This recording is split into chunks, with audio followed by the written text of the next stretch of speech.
Darvin, you've got a couple different looks. LeBron was just talking about the game-to-game adjustments in the film room. How do you view this Denver series in terms of you got some big lineups, you got some small lineups, and how do you view that as the series goes on?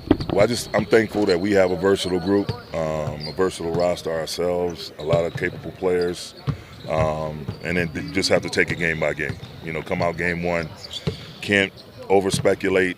You can't do all of that going before, the tip-off even happens. You'll drive yourself crazy. So we have a solid plan. We looked at a ton of film. So we'll come out and see what that game one looks like and, obviously adjust within the game if and when needed, and just go from there. Take it step by step. Each game is its own entity. So what you do in game one may not work in game two. So you have to just, again, take it as it comes day by day. Darvin, you had early success against these Nuggets. You beat them twice. Yeah. That was before the trade deadline, and you changed things up. What did you do? What did you find in beating them the first couple of games? Just defensively, man. And once again, you have to be on time, doing your work early, extremely active, and give multiple efforts. But, they're a different team now. We're a different team. So you look at that for what it is, the basic tenets of what was successful, but then, it pretty much stops there. You have to come out ready for this new wave. I mean, I think, Jamal is playing at a high level. Obviously, Joker is playing at a high level. All of their guys, their support players are really, really capable.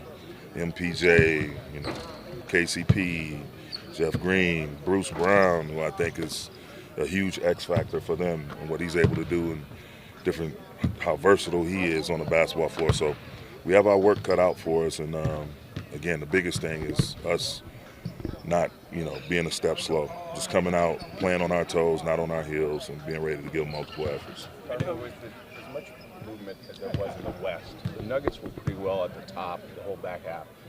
What did you see them doing consistently better than most? I just think they're a solid ball club, man. They know who they want to play through. They got their two big dogs and Jokic and Murray. And first club sandwich. And they know who they are. They don't try to draw any extra attention to themselves. They're a well-disciplined, well-coached ball club. They're efficient, and they're physical. They can play fast. They share the ball. They play the right way. They defend. So they're just a solid program that just goes about their business. Darvin, with Jokic, do you feel like you have to choose between making him a passer or a scorer, and how difficult is that decision since he can do both so well? Again, you're not going to speed him up. You're not going to slow him down. You just have to make sure you have a presence on him at all times. It's going to be times where you're not going to pitch a shutout against him. Just times you have to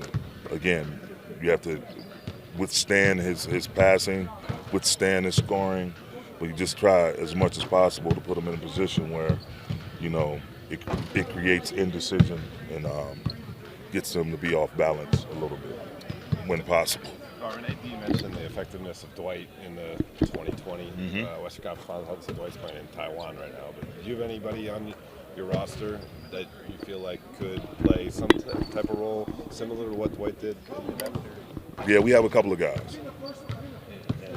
With those guys, those guys we could see. Physical.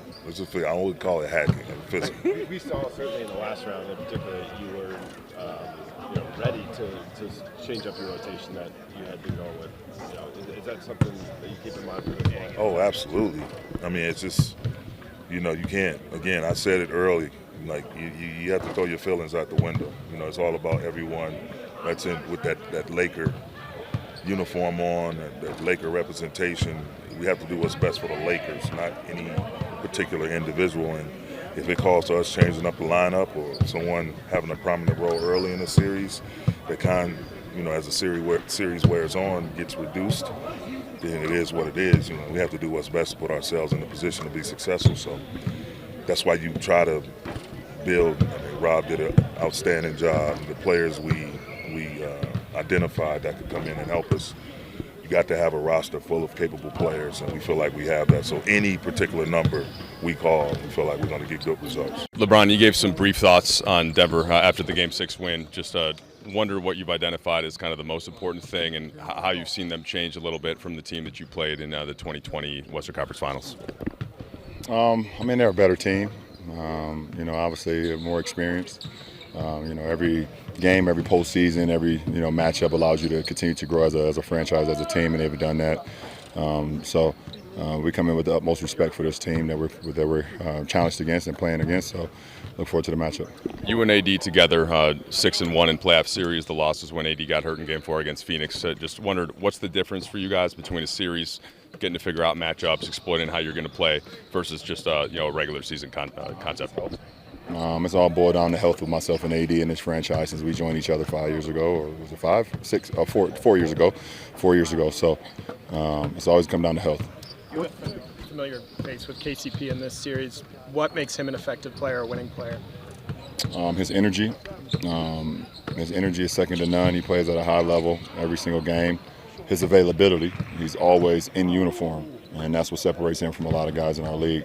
He pretty much plays every game. And he's very experienced. So we know what we're going against when it comes to him, and he plays the game the right way. From 2020, Bron, you guys only have 2 active players left when you met the Nuggets. They only have 3 rotational players. What's different about the Nuggets from that year?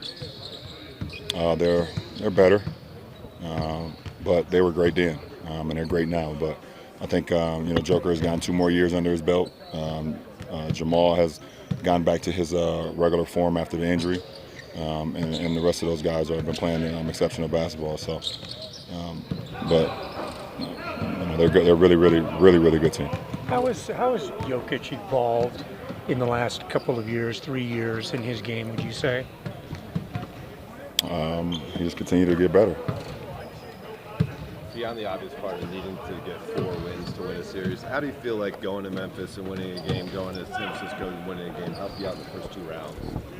Getting one of those first 2 before you came back to Pittsburgh. Every experience is different, so, Memphis and GS is behind us, and all our focus is on Denver, and we can't go into this series saying, okay, this is what we did last series or the series before. That's water under the bridge. So our challenge is upon us tomorrow night, and we got to be ready for it. Eric, experience here, is the altitude real? Do you feel it? It is real. How does it impact you? You just get tired a lot faster than you would if you wasn't in it. Is it in the first quarter or is it throughout the game? No, it's pretty much in the first quarter, a little bit in the second. But the good thing about a playoff series, you're here for a few days, so it's just like when you go from East Coast to West Coast and the time difference. Messi just sleep up for a couple of days, but then you get adjusted to it. LeBron, you talked about kind of progressing through the different levels of the playoffs, level 1, level 2, level 3. What's the biggest difference between level 3 and level 2 that you try to communicate to the guys? As hard as we thought level 2 was, it's going to be even harder, this round.